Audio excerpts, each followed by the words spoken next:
and welcome to our third episode of Clumsy Candid Catholics, a podcast where we share our perspectives as young Catholics. Today we'll be talking about reconciling different parts of our identity with our Catholic identity and thinking about how to be inclusive to others both inside and outside of our faith.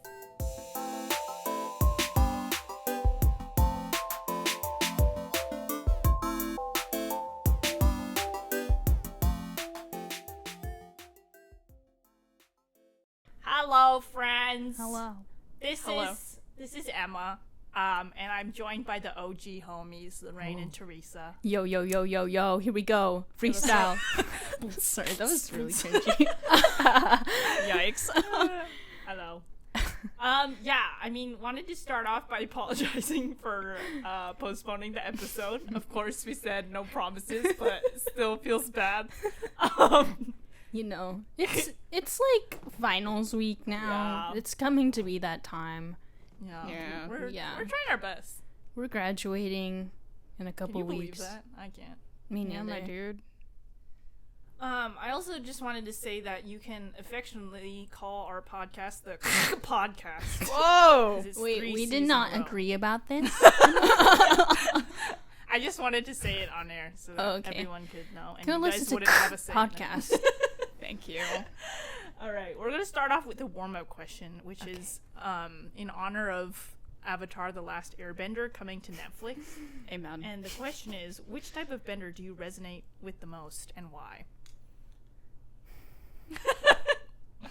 Someone else should answer because I just started watching. Yeah, I'm only on she's- episode Teresa- 3. Yeah, Teresa's on episode 3.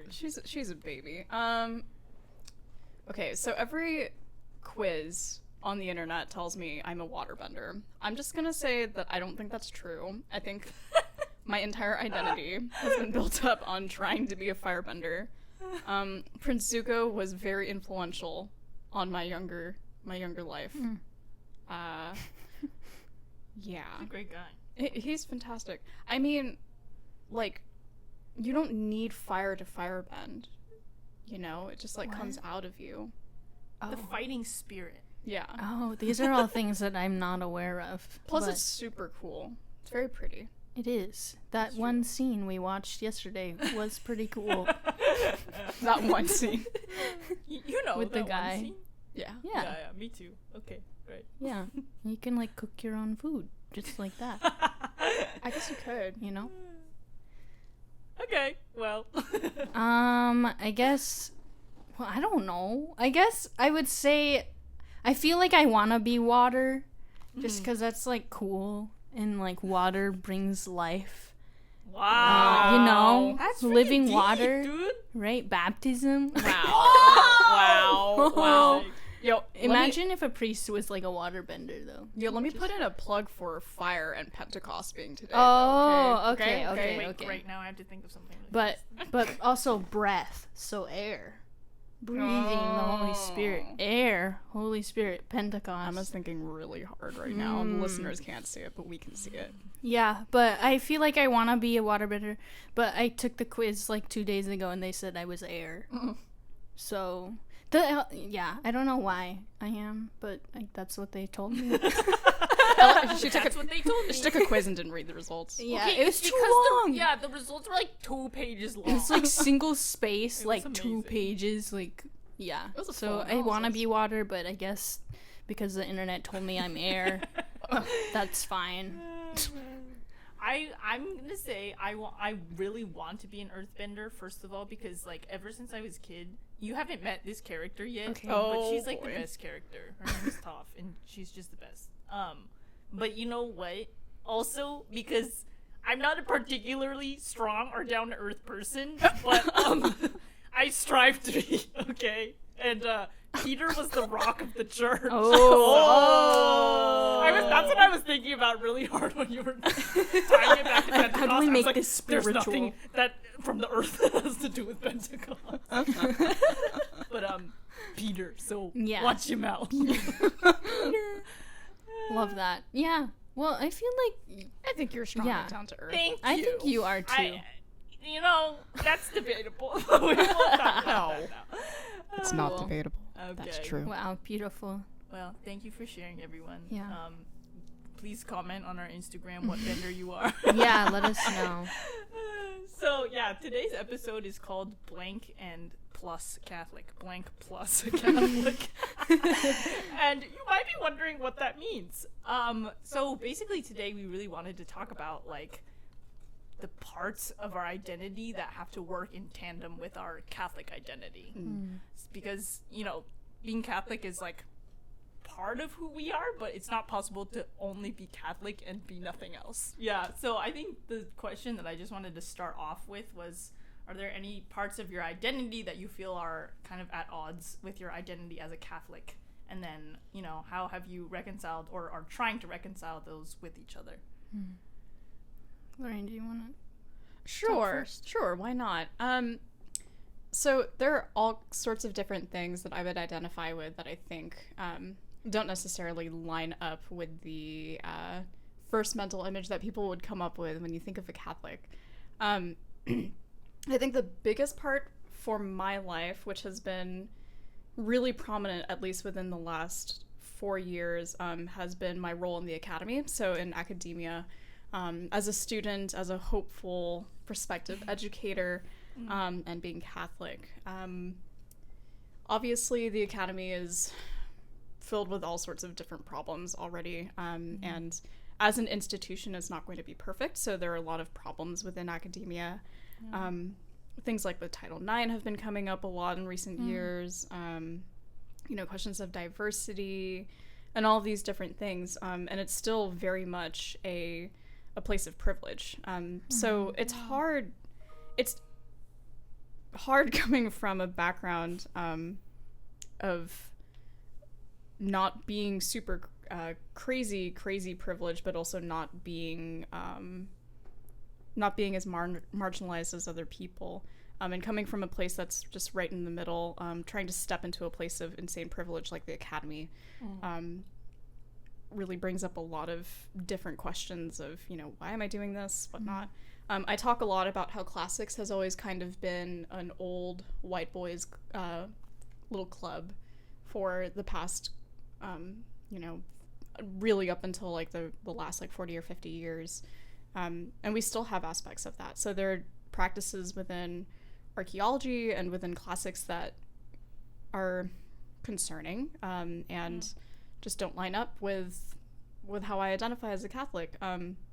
Biggest thing is a lot of people don't really know this, but I think it's just I don't know if it's an American archaeology problem, but archaeologists kind of have this gist of being partiers, and there's a big alcohol problem within archaeology. Interesting. People have like outdrank hotel bars, and then there's the expectation of like if you go to dig school, you'll probably, you know, have to dig hungover. And I've heard all of these really awful stories about PIs and directors being like, well, now you know how to dig because you dug hungover. Wow. And that type of lifestyle is just disgusting to me and concerning. But to be frank, there's a lot of pressure, especially within archaeology, which is such a small community within the academy, to live up to your academic expectations. And, you know, if you have a professor, you have someone that you look up to, you don't want to disappoint them by not sharing a drink with them at the table. So thankfully, that's not been something I've had to deal with my dig or with my department or anything like that. I'm going to put a plug in that the classics and the anthropology departments at UW are phenomenal. They're great. But, you know, that's one thing. Then you have the whole thing about, like, the academy teaching things that just aren't true, or things that are partly true, but they're skewed in a way. You know, there have been issues of, like, classes not being diverse and then teaching topics on diversity from people who aren't experiencing oppression, and that's yikes not good. And so in a way this is more of a political answer than anything, but it's really hard for me to encounter the academy and to identify as like, yeah, I'm an academic by nature and this is my position, because there are parts of the academy that are just hard to reconcile. Yeah. Especially especially the drinking problem in archaeology, which is super concerning to me. Bad Title IX practices in basically every department, whatnot. Wow, I didn't like know about a lot of those things within academia, like how those are issues, especially with like the drinking culture. Yeah. That's really surprising to me, but it like makes sense when you're talking about like you don't want to look bad in front of your like professor or like faculty member if you refuse a drink with them and stuff. But yeah, the privilege thing does make sense. I can see how that would be like really difficult thing to navigate as like since you're a woman of color like entering into this. You know, and so I'm glad that you are like having goals to like become a professor in this field so that you know we can represent. Yeah, absolutely. And I think, you know, the biggest problem about that has been this just is not something that's available to other people who identify like me. I'm the first one in my family who wants to go on to teach education past elementary or middle school.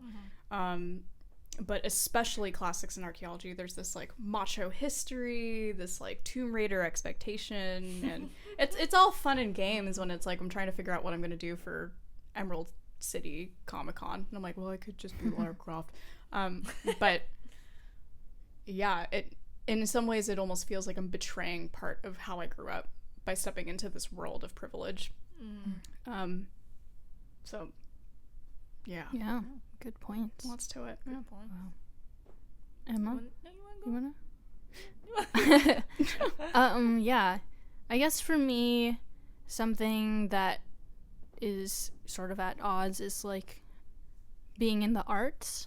And being a musician. I think maybe that doesn't seem like very contradictory to my Catholic faith, but I think also especially being in Seattle, which is very secular, and being in the art scene here, it can be kind of scary to be somebody who is Catholic amidst in a field that, you know, I don't want to, I'm trying to figure out how to frame this, but there are a lot of people within the arts in Seattle who feel like they are not a part of the church, or feel like religion's not for me, or who have been hurt by somebody in the church, and like it's really awful that they have had to experience that. But even like going to shows or meeting with other artists, just like hearing about their values and beliefs that are kind of are pretty contradictory to Catholicism. It almost feels like this very like you do you culture, and within the arts, which I guess makes sense because art is like you express yourself, and you know it's an open space for you to express your opinion. But it's like, you know, where's the line when it comes to the arts, especially as a Catholic artist? You know, what things can I say in my art, and what things can I not say? That's true. And so how have I reconciled that? I think my most recent album, Midnight in the Chapel, it's like just Please listen on Spotify, Apple Music, and my Bandcamp. But it was writing that album took 3 years, and it basically it's a narrative of my life as a Catholic woman. I wouldn't phrase it as praise and worship, because it's not, because it tells stories of the very difficult times that I've had with being Catholic, and also the very good times that I've had with, you know, having a relationship with God. I just wanted to showcase that it's like following the faith is hard. Like you're going to have to come across roadblocks and sacrifices, and some days you're gonna be like, I freaking hate God. And I think, you know, some people can like have this misconception that Catholicism is all happy dandy, like it's all good, it's all fine, and it's like, no, it's not always like that. And another thing I like to do, sorry, I just like choked, is I've been trying to do more shows in Seattle. I did a So Far Seattle show a couple months ago, and I like to take those shows as like opportunities to share my testimony about, you know, where Jesus has led me in a very candid manner.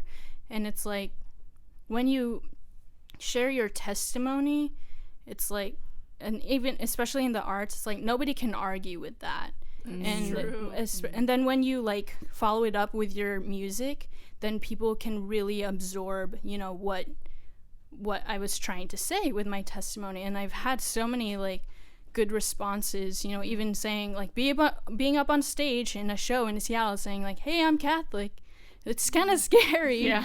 But then afterwards we were like, wow, thank you for like sharing your story. That was so beautiful. And I'm just like, whoa. Yeah. We can Can't bet believe other that. Catholics at your shows because of Yeah. that, right?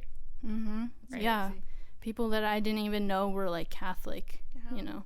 So yeah, that's me. Yeah, I think it's really cool that like, because I remember going to one of your So Far shows, and then when you like just brought that up, you're like, I'm Catholic. I was like shook. Like I wasn't expecting it at all, and I think it's like really important for you to be like vocal. I think because like I think for all of us, it's like being vocal about your Catholicism is kind of weird. Like, Yeah.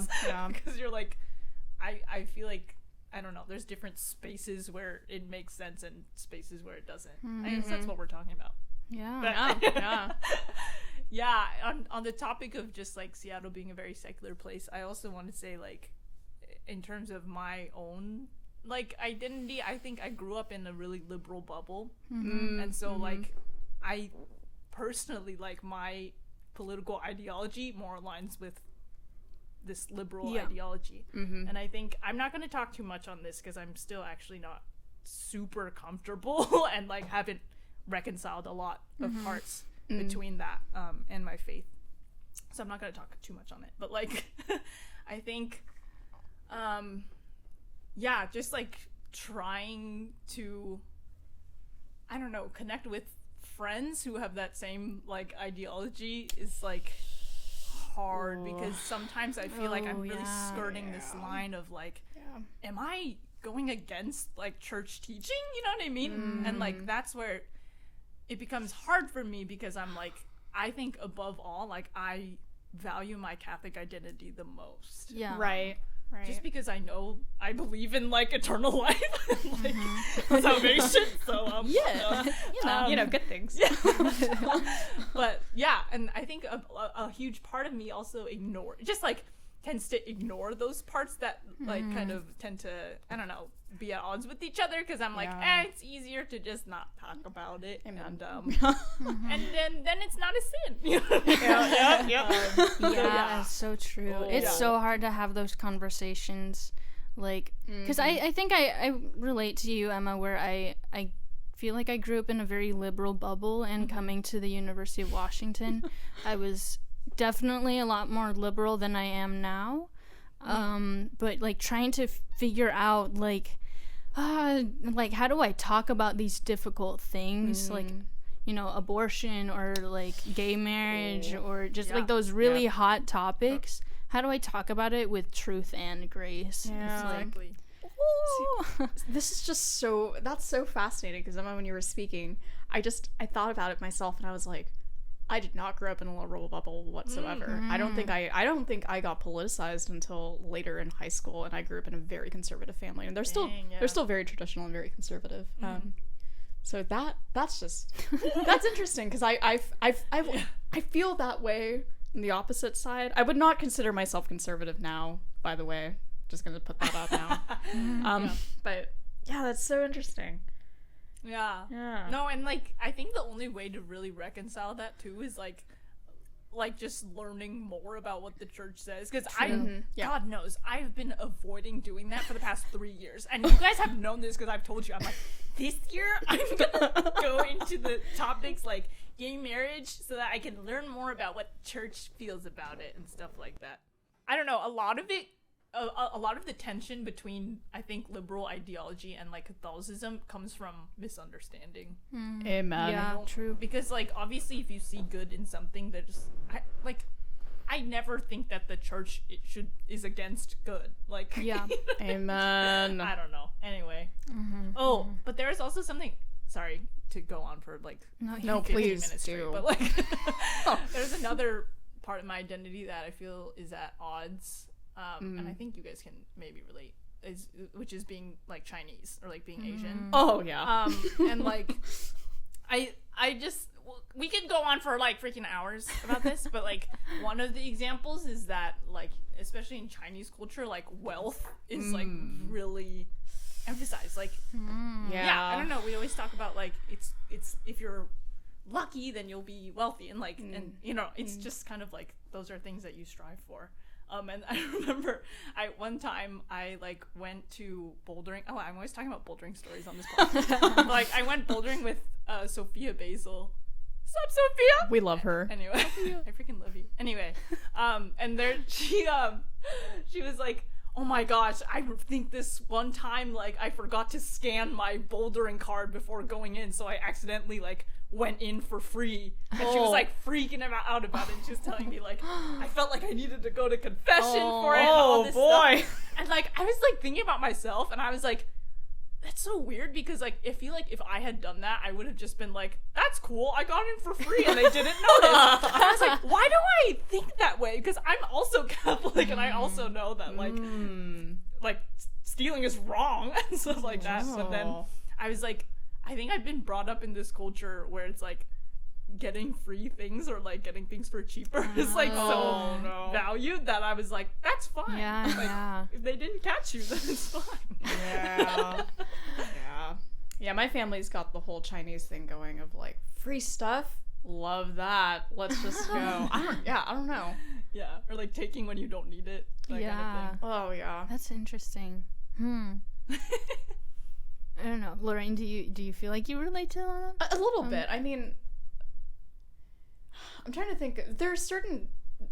Here's the thing, okay? Like being like multi-ethnic, it's really difficult to piece to like look at what part of my culture I'm like, where is that coming from? Yeah. But I just had a very vivid memory of being 4 years old, and there was this lovely buffet that my family would go to every Sunday. It was just kind of our family thing. My mom would always steal me, I don't know, I can't remember what they're called in English. Almond cookies. You know the little cookies that have little, like, it's just like, like half an almond. Like in the middle? I think I know what you're talking about. Yeah, I know exactly what you're talking about. Okay. Okay, that was my Lola, my Ama's favorite thing to, like, make for our family treats. So my mom would, like, just, like, pile those in her purse just to give to me every Sunday. And I remember thinking, I was like, you know, I like these cookies a lot, but I kind of just don't want to keep eating these all the time, because it's just like, somehow as a kid I was like, Mom, I feel like we probably don't need to be taking all these cookies, because I would like watch her grab like handfuls. Oh my god, it's like in the napkin. She got the napkin. You got the Ziploc bags and just like, oh no, my mom would just put it in her purse. Oh. I thought that was nasty. Listen, if you're stealing food, put it in a Ziploc bag, okay? if you're not even like stop doing that, just like, here's some tips on how you can do it better. Okay, don't steal food, first of all. Better container, okay? I bring up this example because it's exactly like what I said, where I'm like, my family has the whole thing of like, we love free stuff and we like to get more than what we need. And you know, I think that has to do with other things, but I also think it has to do with the culture of like, abundance and surplus is marked off as something really, really good. Yeah. And exactly. So you want to have your house be marked off as abundant and whatnot. Yeah. I think, okay, with Filipino culture, there is a lot of that too, of like, let's get all the free things, all the free keychains and the water bottles, and so we just like hoard things. No. With like being Asian and Catholic, or I want to say specifically being Filipina and Catholic, it's like being Filipino, you probably grew up Catholic, like, or you were like raised Catholic. And like, I'm very grateful for that I was, you know, born into a Catholic family, but I think there were aspects of there's like this cultural Catholicism that goes on, and we could definitely talk about that for like ages. But it's like, I felt like a personal relationship with God was not very emphasized in my Catholic upbringing, and I didn't really come to understand that until going into college.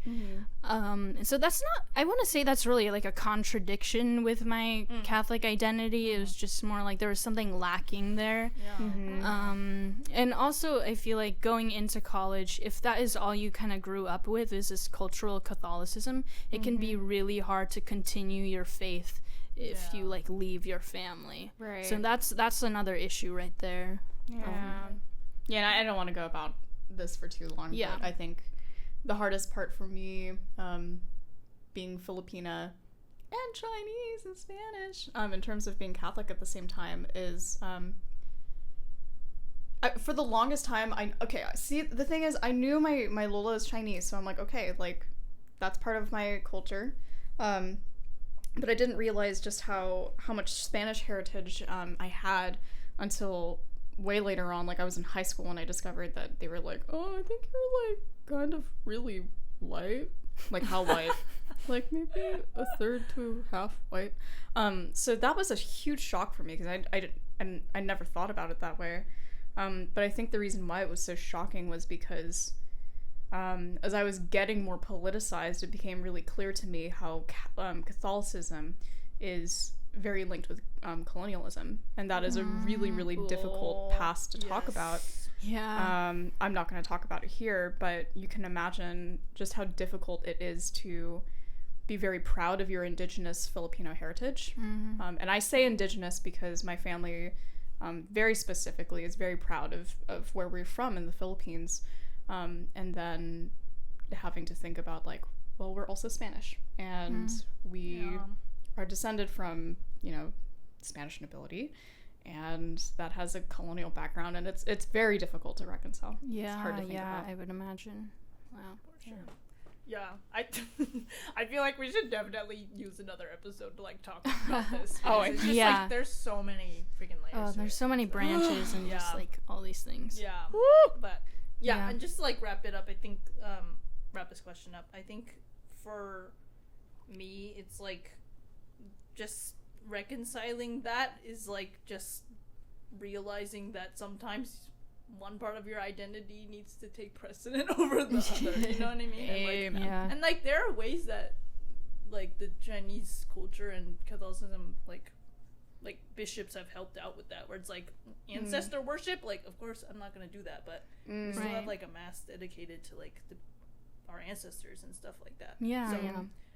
Stuff like that, like there are fixes sometimes. But just, like, talking about all these kind of parts of our identities that are maybe not, like, completely at odds, but, like, just kind of in tension with our Catholic faith. I think there are a lot of, like, beliefs and identities out there that are in tension, or that have tension with church teaching. And so I think that's why our next question is kind of covering, like, how can we be both accepting and loving of other people, but not be complacent about defending our faith when maybe their beliefs, like, are at odds with our faith. That is the question. As my mom would say,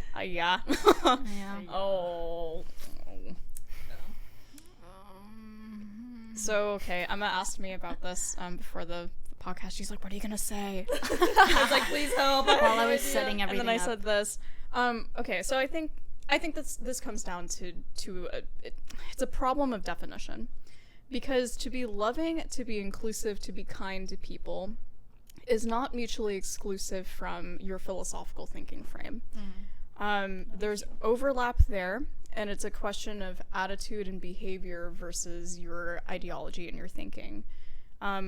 But to separate it that way, I realized when I was, like, trying to think of my answer, I was like, wait a second, Emma, don't run with that. That's not my answer. Wait.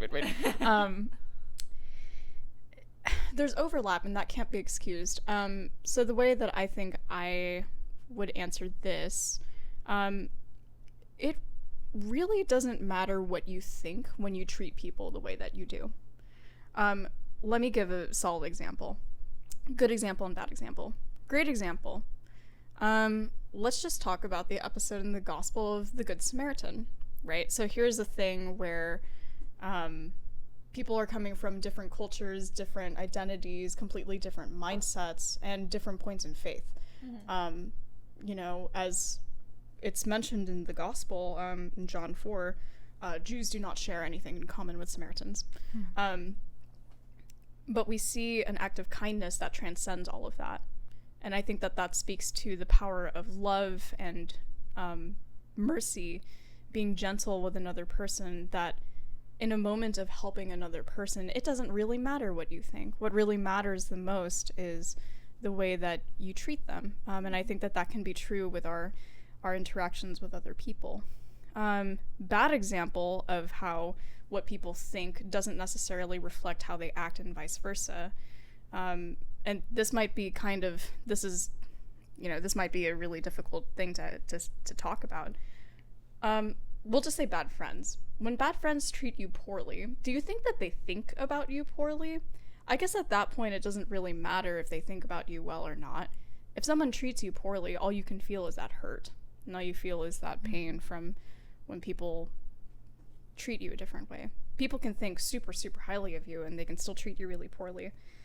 What does this have to do with being inclusive, Catholic, and not trying to allow people to, step on church teaching? There's a way to talk about this that isn't reflective of a negative attitude towards people. Apologetics, that word comes from a Greek word meaning defense. And I say that not because I just want to be nerdy, but I say that because the word defense is different from attack. It's also different from offense. It's different than argue. It's different than that, right? The word martyr also comes from a Greek word, and it means witness, right? That doesn't necessarily mean prosecutor, nor does it really mean defendant, right? Yeah. So what I'm really trying to say with this long analogy of, etymologies and things like that, you can be kind and loving to people and still defend the church in such a way. How do you do that? Well, first of all, recognizing that each and every single interaction you have with a human being is sacred. And really having the intentionality of, I want to defend the faith. I want to defend what, I believe in. I want to defend the truth. That's really what we're talking about, is the truth. But doing it in a way that you are kind and gentle to another person. If you know someone, right, is not open to talking about, content warning. If you know someone's not open to talking about abortion, for example, right? Maybe don't mention that. Maybe don't talk about that. Don't defend that at this moment, right? A person can come to that truth at a later time because God gives us what we need when we need to hear it, right? If we all tried to become politicized and catechized like in an instant, I think we might die because it's just like so intense. And just really understanding the people that you're talking to have their own life experiences. They may not be ready to hear what you have to say. And again, just focusing deeply on the root of apologetics, defense. Apologia means defense, right? And that isn't like going around Bible thumping and being like, you need to believe in all this stuff and I don't believe in moral relativism. Well, that's great. I don't think people think about their moral relativity all the time, but Yeah. Yeah, I like what you said about like, if someone doesn't want to talk about like abortion right now, maybe like save that for later, because I think there are milestones to get to before you can get to a really heavy topic like that. I guess it depends. Like if you feel like the Lord is asking you to be talking to this person about that subject, then yeah, go talk about it. But I think you also have to develop trust. It starts from a friendship, and it's also like, what does it really mean to be bringing something to the faith? It's not about exactly like what you were saying, or Lorraine, what you were saying about those definitions. It's not about like offense or like attacking or scaring people into the faith. Like apologetics is about showing people the beauty of church teaching. It's not about being like, you're wrong and this is what's horrible about your sin and blah blah blah. Like, okay, there's part of it of part of it is showing the truth of, you know, the ugliness of sin, but so much of it, the rest of it is showing the beauty of the truth of the church. Yeah. I think going back to, you know, like, what is it possible to be inclusive and Catholic without, you know, being a moral relativist? I think we have to think about, again, definitions with what does it mean to be inclusive or open or accepting. Being accepting and open doesn't mean just taking somebody and being like, okay, you're okay with where you are, I'm just gonna leave you where you are. Oh, you know, we're called to call other people higher. We're called to get ourselves to be higher, and just accepting everything that, you know, I don't know, just I'm just gonna accept you for who you are, and even though you know, have some things that you need to change, like, I'm just gonna leave you where you are. You know, it's that's not good for them either, because they're just gonna be stuck where they are and stuff, and so we have to have that fraternal correction. And I don't know where I'm going with this. I can't really words today, but I think you get what I'm saying. Yeah. I do. Yeah, I mean, I think you guys basically covered everything. Sorry, Emma. Not saying that you're like, you stole what I was gonna say. Like, I think it's good that we're on the same page, because I think that means that, like, yeah, it is possible to freaking be inclusive in the Catholic faith, and if you think otherwise, then maybe think a little more. Right. But yeah, I do. What was I gonna say? Dang. Oh, my brain. Yeah, I think I really like what you said, T, where it's like being caring and like loving. That doesn't just mean that you are okay, sorry. You're not complacent with your friends. Yeah. You're not just like, Thank hey, you're doing great where you are, and that's it. And I'll just leave you down there. You know what I mean? It's like, I don't know. I obviously, like, not obviously. I've struggled with moral relativism for, like, practically my whole life. And, like, I still am, boys. You know? Because it's, like, I think a part of just, like, what you're saying, like, defending your Catholic faith, there is a bit of confrontation in that. Even if it's not, like, very violent confrontation, you know what I mean? But, like, yeah, it's still uncomfortable, and, like, I just don't like being uncomfortable.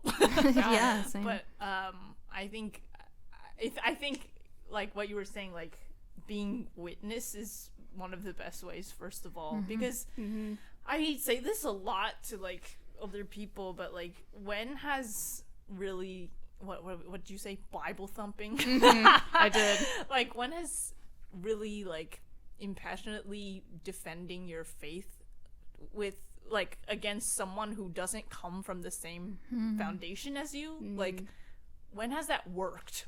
Right. You know what I mean? Right. Like, if you aren't coming from a place of understanding in the first place, then I feel like there's no growth to be had there anyway.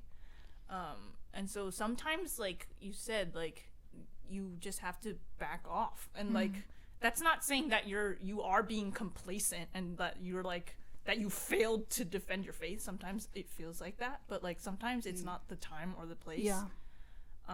And yeah, you just have to, like, realize that, because if growth can't happen, then it can't happen. Yeah. And it's also like God is also working. Like, it's not just you with your, you're like, yes, I got my catechism and my Bible and I'm gonna convert this person today. And it's like, no. Even thinking about our own conversion stories, which I know, like, we're all cradle Catholics, but we have had a conversion in our lives. It took a long time. It wasn't like somebody sat me down and was like, this is the Bible. Right. I was like, okay. Right. And I mean, we go through our conversions every day, right? Like, metamorphosis is something you encounter continuously. I have a very obstinate heart, and the Lord knows that, and so he's always trying to find ways to, like, break the little stone, and he's like, come on, little bird, go home. Like, this very, like, hard heart of yours, like, this just isn't a good place to be. And Yeah, As Emma, while you were talking about moral relativity, this is what I really mean by the academy. I think when I was talking about it earlier, especially working in the framework of anthropology, post-structuralism, processual. These are all like buzzwords. Working in that framework is really hard when people are like, but there is no big T capital truth, and you're like, oh, you're wrong. Ouch. But I think my point is about truth, and I'll mention the transcendentals later, but when it comes to defending truth and love are inseparable, and really, if you're not trying to come from a place to defend truth for the sake of love, that's True. then it really just makes it a question of culture versus culture, or ideology versus ideology, or opinion versus opinion, rather than revealing the beauty of what truth actually is. And what that is. That's so true. Yeah, you have to start thinking about what are your intentions with this? Is it to prove that you're right, or is it to get someone to heaven? Right. You know. For sure. Shoot, I was gonna say something. It was about moral relativism. Well, moral relativism is such a juicy topic. Yeah. Like, wow. I watched this video. It was like a documentary or something, and like they were asking people around the city. I don't know which city, but they were asking like, do you believe in God, or do you believe in truth? And they're like, I believe that everyone has their own truth, or something like that. And I was just like, oh, that is so dangerous for each person to have their own truth. Because, like, we can all say that if like, truth is relative, and we all believe, say, murdering someone is bad, who decided that murdering someone is bad? Where are all the lines here? If everybody has their own truth, then it's like, I don't know what I'm saying here, but there has to be a higher power who determines what is truth and what is good. It can't be ourselves when we are flawed humans. And it's just like, it's so scary to me, like, for people to fully believe that truth is relative. It just doesn't even make sense. And I don't know. I'm getting nervous just talking about it, because it's like, it's so like scary. Yeah, but it's a hard question to ask. Yeah. I mean, but again, maybe we should talk about this on another episode. Yeah. Anyway, but going back to what you were saying about like intention, I think there are ways that we can actually have, like, there has to be ways that we can go about this with good intentions. And that's why I think we wanted to end with just like, how can you share Catholicism with other people outside of the faith, or like at a different point in their faith journey, without adopting this air of like being holier than thou, like, or like what you said, like proving someone wrong, or without making people feel out of place, because that's hard too. You might have the right intentions, but you, like, even with those good intentions, you might make people feel weird. Yeah. So like, is there ways to avoid that, I guess? I feel like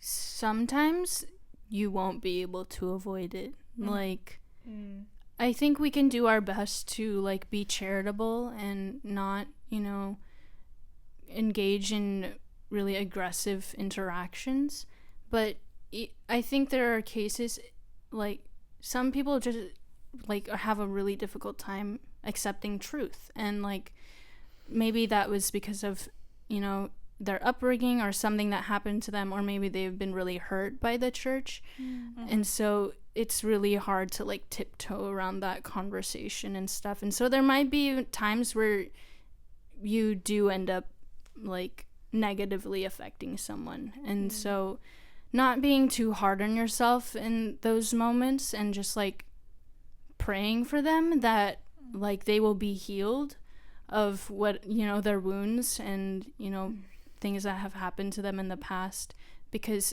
we can try to tell somebody about like the joy of being Catholic, but if they are coming from a place with a lot of woundedness, they might not be receptive to that.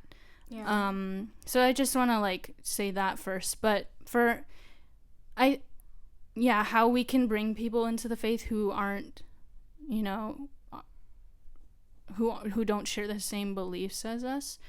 I think it goes back to testimonies.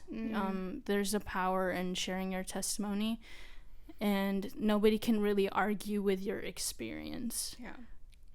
Like, yeah, if I tell someone, like, this is how God has worked in my life, they can't be like, actually, that didn't happen. And so, Right. Yeah. So I mentioned that I was going to talk about the transcendentals, in which I will now. And I really think that this, I think that these three things are the way that I have converted each time.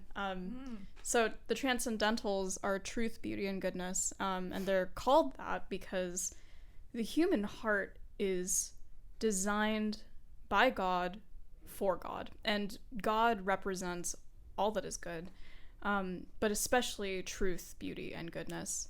In my life, there was a girl who I met 2 years ago who's just very interesting and lovely human being. And we did not come from the same background. There are all sorts of different things that we were just not on the page about anything, honestly, really. But I came to love her so much because I could see in her that there was this beautiful artistry that I just never really encountered in another human being before. And not to say that my friends are not artistic. I'm best friends with these two, and they're very artistic. But her art was the type of art that moved me very specifically. She was a poet, and she was a pianist, and so there's all sorts of different things there. And it touched my heart in such a way that it made me feel like I was like, I write poetry, I like music, I could do this. And so there's the sense of empowerment there. Why do I mention this girl from 2 years ago? Because that's possible with faith also. And Christ, who shines in his faithful, the Holy Spirit who dwells there, they really bring about a different kind of beauty that just makes other people radiate. And so sometimes the way that you share your faith with other people is going to be without words. Sometimes it really is just going to be in, you know, the way you laugh, the way you handle your day-to-day, how you do certain things. Because it's these little details that matter a lot to people as they're like really coming to know you, as they're falling in love with your soul. You know, they'll learn different aspects of that, and they can see the traces of Christ there. I can't tell you how many times I've just noticed little things in people that I'm just like, that is just so beautiful. And thinking about it some more, I'm like, God is there. God's there in that beauty. And that's true also for you. Like, there are people who look at you, learn about you, learn more from you, and take a look at all the little things you do, and they're like, what is that beauty?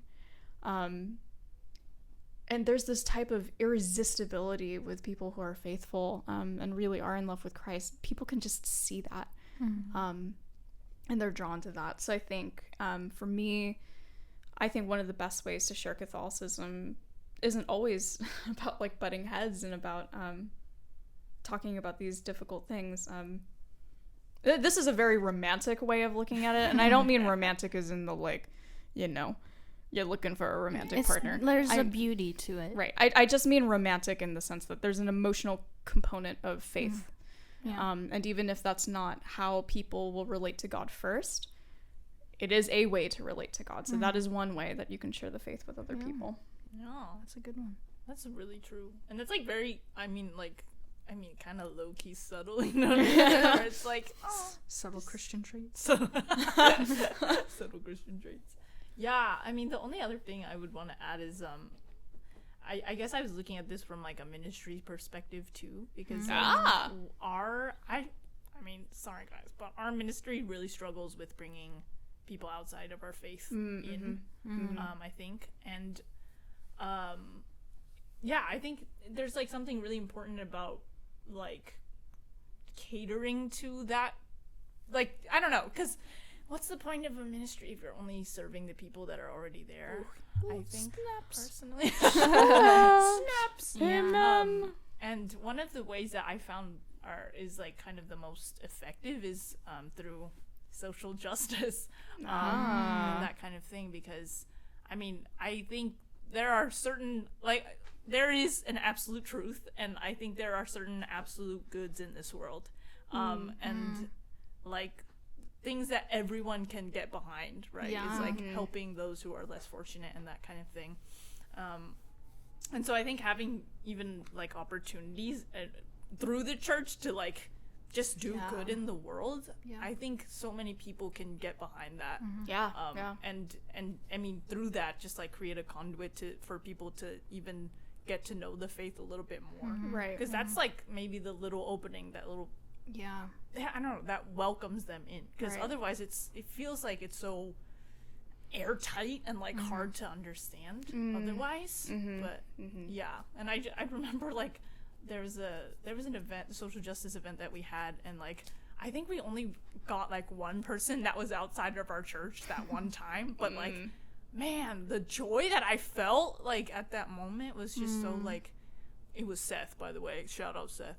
Anyway, yeah, just like being able to welcome someone in that way is just like, it's different. I think, you were saying like it's like a little opening, but I feel like that's a huge overlap, like Catholicism and just like everyone else. I don't know, like there's a huge overlap in that, because the Catholic Church, like that's such an important part of Catholicism is social justice. And so I really like that, Emma, that you brought that up. Right. Well, and I think it goes deep into like what we believe as Catholics.